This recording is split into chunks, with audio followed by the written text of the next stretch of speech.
From the opinion pages of the Wall Street Journal, this is Potomac Watch. Welcome back.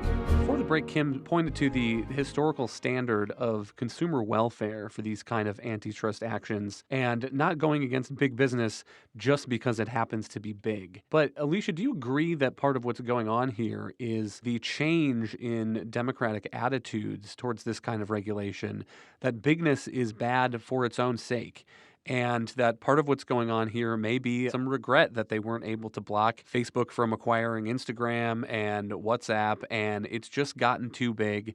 And, you know, the actual details about this VR fitness market and so forth are a little bit beside the point to what's really underlying the FTC's motivation here. Well, the irony, of course, is who approved the Meta or Facebook's acquisition of Instagram and WhatsApp? It was the Obama FTC, and they did so unanimously. There was no, question actually at the time whether these were competitive acquisitions. Now, a lot of progressives have been looking back in hindsight. I would state that this is actually more of a progressive argument you hear, not so much actually even among the Democratic, center. It's really a progressive argument that championed by Lena Khan. Recall she wrote her famous paper in the Harvard Law Review that Amazon's antitrust paradox.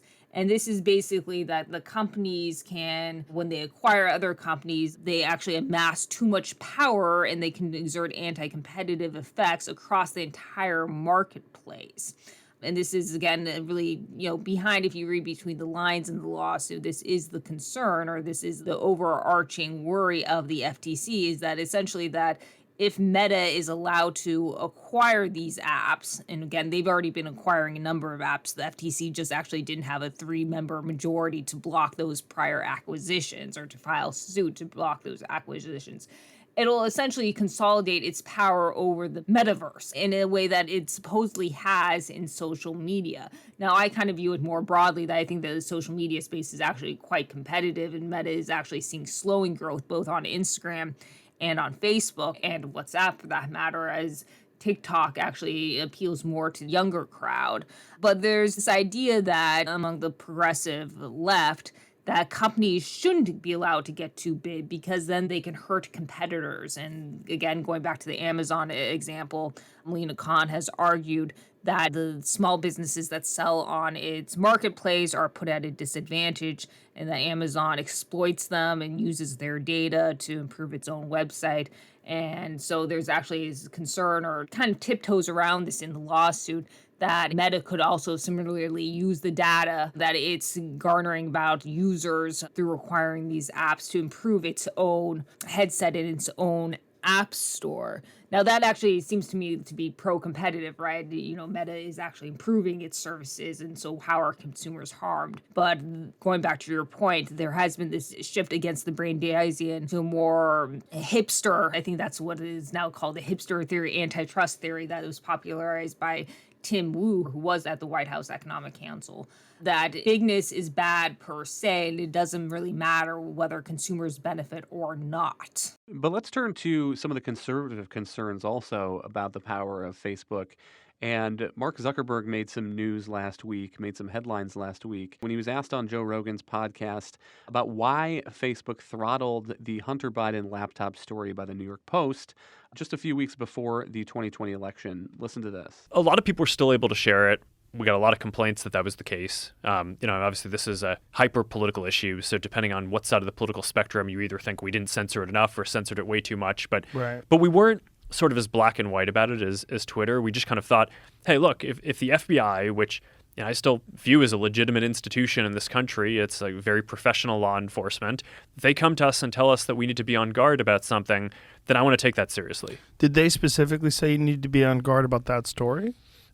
No, I don't remember if it was that specifically, but it basically fit the pattern. Now, I think Mark Zuckerberg had said similar things before, but this is the one that seemed to have caught reporters' eyes, and this ricocheted around the internet. Kim, what do you make of this? I mean, he's saying there that the FBI did not specifically flag the Hunter Biden story as misinformation, but that Facebook was operating in this context where the FBI had warned that there might be Russian propaganda going around. So be on the lookout for it. Yeah, well, a lot of Republicans have a lot of questions about this because of the way he answered that question, and you just heard it. He said no, but then he said, I don't remember if it was that specifically, which kind of leaves the open that maybe it was discussed. In any event, there are some senators who are demanding to see any correspondence or memorialization of those conversations between the FBI and Facebook, only because, remember, this comes in the context of some other claims by whistleblowers that the FBI was engaged in politics at the time of the election and was trying to underplay or downplay the Hunter Biden story,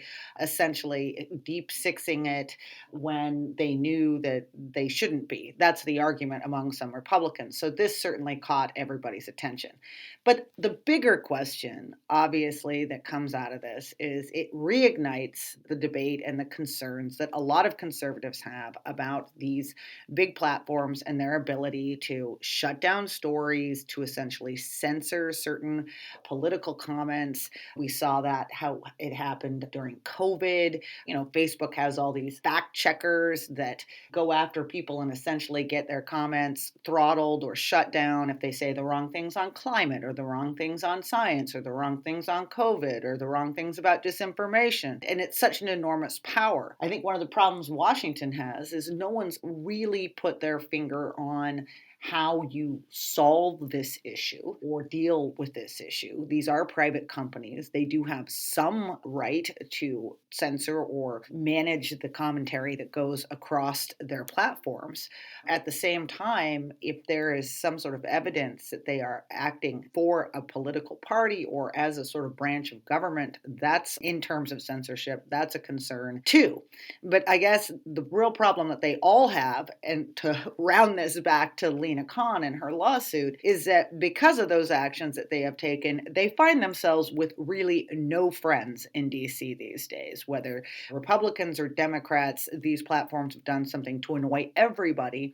And that's why this antitrust thing is a bit of a concern, because right now all sides sort of think that big is bad, especially when it comes to these tech companies. And they're going to need some allies if they're going to dig themselves out of situations like this antitrust lawsuit. Well, we'll give you the last word on this, Alicia, but there's a similar controversy lately about a vaccine skeptic named Alex Berenson, who was booted off of Twitter, and then as part of a lawsuit, he got some information that suggested the White House was taking a keen interest and talking to officials from Twitter about his presence on that social platform.